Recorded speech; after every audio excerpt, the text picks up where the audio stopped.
mate. A boy is to dispose of being delicate.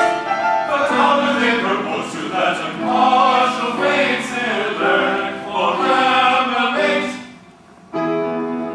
These handkerchiefs upon our eyes be good enough to buy, and take good care that both of us are absolutely blind. Then turn us round and we, with all convenient dispatch, will undertake to marry any two of you we catch. If all they undertake to marry any two of us they catch.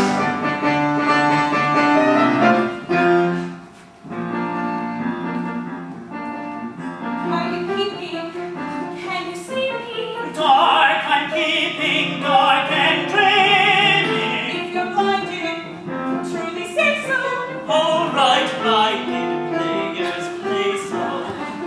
Conduct shady, gay and cheating, surely they deserve a pity. Yes, too much is needed, nothing conduct such as truly shady. You can stop and shut your eyes, and you can stop and shut your eyes, and you can buy a choice, and you can say something, shall we say, you can say something, shall we say,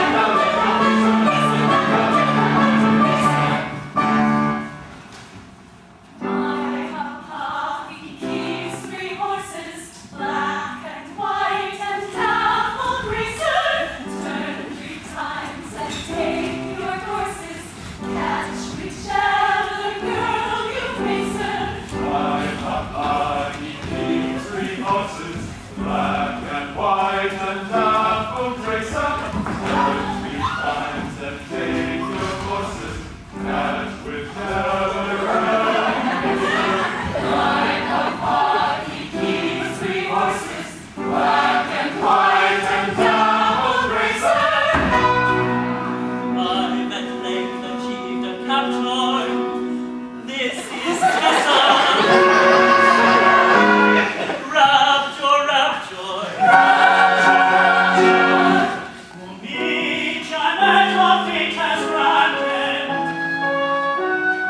Just the very girl I wanted. If you'd rather change, My goodness, this indeed is simple rudeness. I know preference whatever. Listen to him. Well, I never.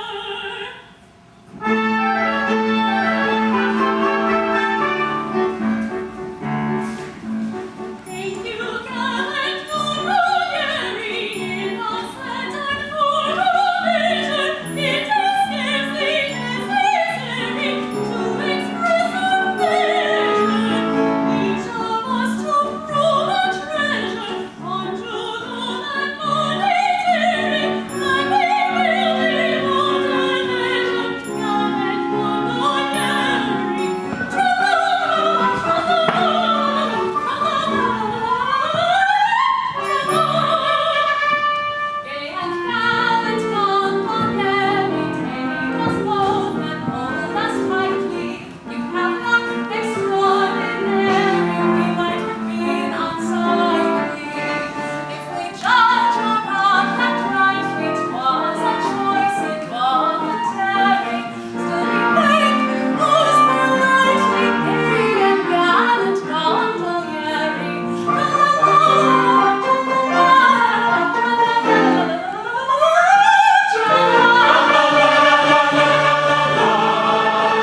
friendly from the sandy shore.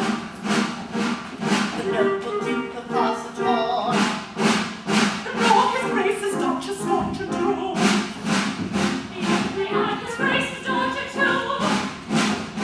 For his grace is one particular charm to all the east, the sauce will come, all the east, sauce will come.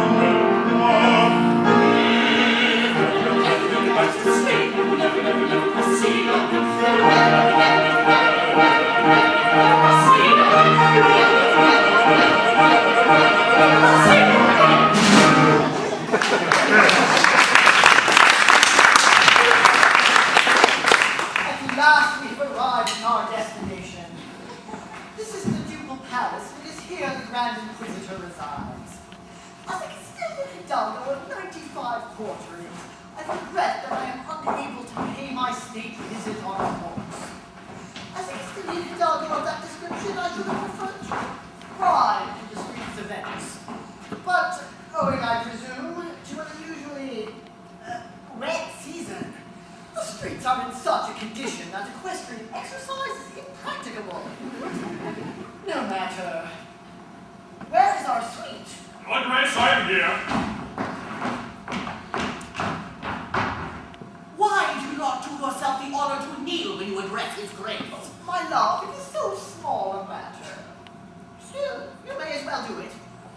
The young man seems to entertain but an imperfect appreciation of the respect due from the menial to a Castilian Hidalgo. My child, you are hard upon our suite. Papa, I've no patience with the presumption of persons in his plebeian position. If he does not appreciate that position, let him be whipped until he does. But let us hope the omission was not intended as a slight. I should be much hurt if I thought it was. So would he. Where are the halberdiers who are to have the honor of meeting us here, that our visit to the Grand Inquisitor might be made in becoming state? Your Grace, the halberdiers are mercenary people who stipulated for a trifle on account. How tiresome. Well, let us hope that the Grand Inquisitor is a blind gentleman. And the band who are to have the honor of escorting us. I see no band. Your Grace, the band are sordid persons who require to be paid in advance. Oh, that's so like a band. Difficulties at every turn. But surely they know his grace. Precisely, they know his grace. Well, let us hope that the Grand Inquisitor is a deaf gentleman. A cornet pistol would be something. You do not happen to possess the accomplishment of tutoring like a cornet pistol. Alas, no, Your Grace. But I can imitate a farmyard. I don't see how that would help us. I don't see how we can bring it in. It wouldn't help us in the least. We are not a parcel of grazers come to market. Don't. Why not us feelings? Be so good as to ring the bell and inform the Grand Inquisitor that His Grace the Duke of Positore, Count Matadoro, Baron Picadoro, And sweet. have arrived at Venice and seek Desire. Demand. and demand an audience.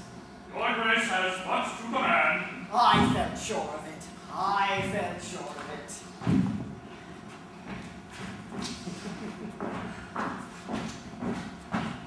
And now, my love, shall we tell her? I think so. And now, my love, prepare for a magnificent surprise. It is my agreeable duty to reveal to you a secret that to make you the happiest young lady in Venice. A secret. A secret which, for state reasons, it has been necessary to preserve for 20 years. When you were a prattling babe of 6 months old, you were married, by proxy, to known as a personage, the infant son and heir of His Majesty the immeasurably wealthy King of Barataria. Married to the infant son of the King of Barataria. Was I consulted? It was a most unpardonable liberty. Consider his extreme youth and forgive him. Shortly after the ceremony, that misguided monarch abandoned the creed of his forefathers, became a Wesleyan Methodist of the most bigoted and persecuting type. The Grand Inquisitor determined that the innovation speculation should not be perpetuated in Barataria, caused your smiling and unconscious husband to be stolen and conveyed to Venice. A fortnight since, that Methodist monarch and all his Wesleyan court were killed in an insurrection, and we are here to ascertain your husband's whereabouts and to hail you, our daughter, as Her Majesty, the reigning Queen of Barataria. Your Majesty. It's at moments such as these that one feels how necessary it is to travel with your full band. I, the Queen of Barataria? But I have nothing to wear.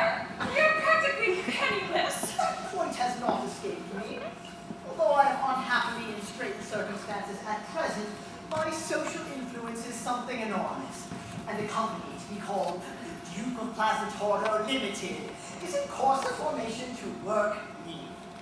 An influential directorate has been secured, and I myself shall join the board after a moment. Am I to understand that the Queen of Barataria may be called upon at any time to witness her honored sire in process of liquidation? The speculation is not exempt from that drawback. If your father should stop, it will of course be necessary to wind him up. But it's so undignified. It's so degrading. A grandee of Spain turned into a public company? Such a thing was never heard of. My child, the Duke of Plaza Toro does not follow fashions. He leads them. He always leads everybody. When he was in the army, he led his regiment. He occasionally led them into action. He invariably led them out of it.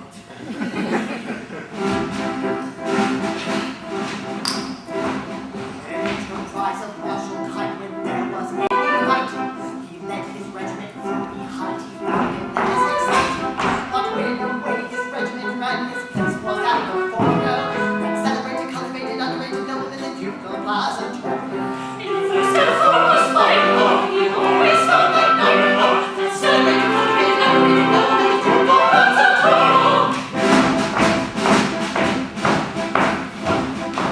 When big destructions had to fight, they all were in that gallant battle, he combat their last they concealed throughout the war and secrets of the world. Unprotected, welcoming warrior, the Duke of Plaza Toro. In every country, he always took the lead. And one of the greatest of the warrior, the Duke of Plaza Toro. That they would be shot as they left the service. That hero hesitated not so marvelous errand. He sent his resignation in the first law of his corner. That very, very overthrown, easygoing paladin, the Duke of Plaza Toro. In name of those who play, he always showed the way. And very, very overthrown, easygoing paladin, the Duke of Plaza Toro. And very, very overthrown, easygoing paladin, the Duke of Plaza Toro.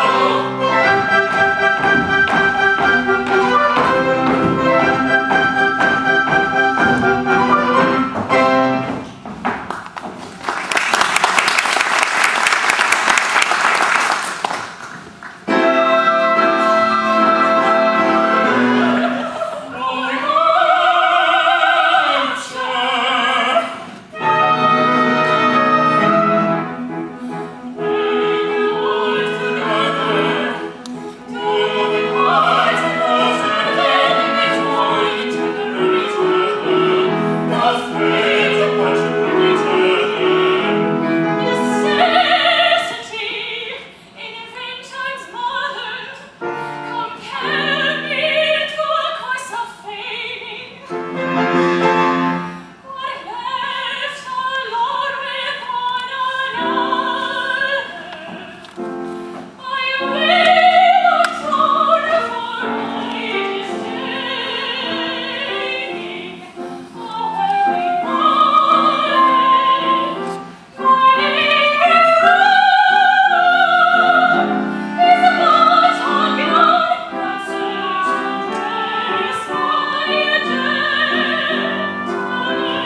reason to repent.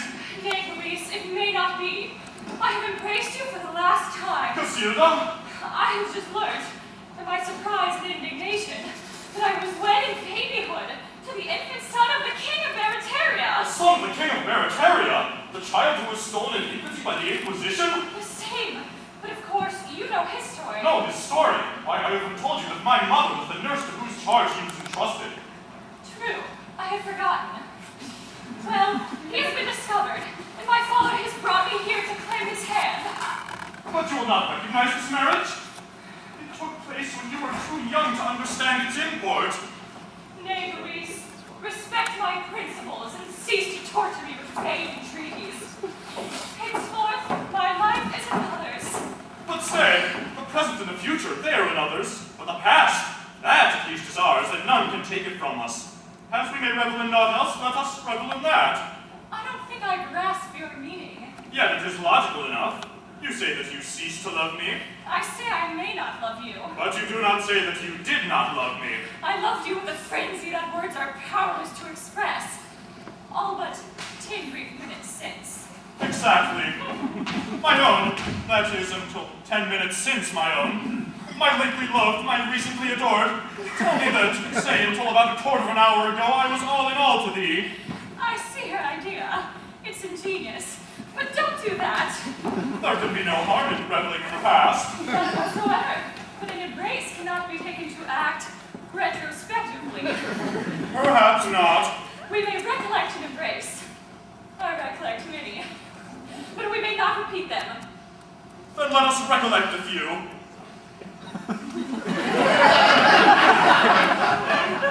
Oh, Casilda, you were to me as the sun is to the earth. A quarter of an hour ago? About that. And to think, but for this miserable discovery, you would have been my own for life. Through life and death, a quarter of an hour ago. How greedily my thirsty ears would have drunk the golden melody of those sweet words. A quarter, well, now about 20 minutes since. About that. In such a matter, one cannot be too precise.